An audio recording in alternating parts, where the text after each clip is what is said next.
बच्चे के साथ में, उस हमारे राहुल के साथ में 60 फीट की गहराई में, जहां वो बच्चा एक छोटे से स्पेस में फंसा हुआ था, उसके साथ में उसके सहभागी थे एक सांप और एक मेंढक।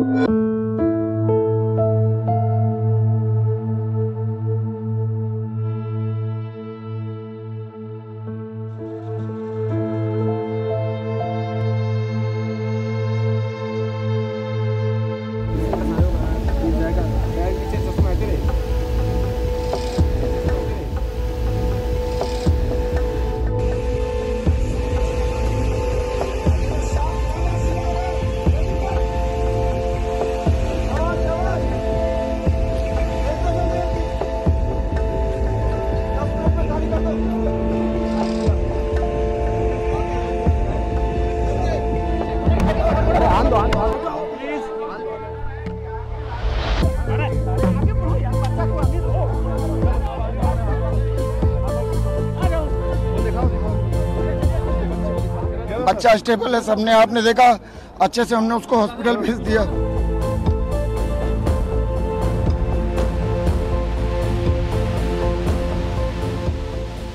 स्थितियां काफ़ी विपरीत थीं, आशानुकूल परिस्थितियां बिल्कुल नहीं थी। कितना कठिन था पूरे के पूरे 60 फीट के चट्टानों को काटना, चट्टान इतने बड़े मास लेवल पे, ये सब सभी संभव हुआ। हमने जिन जिन से मदद मांगी, सब ने बेझिझक बिना समय गंवाए सारे मदद हमको मुहैया कराए।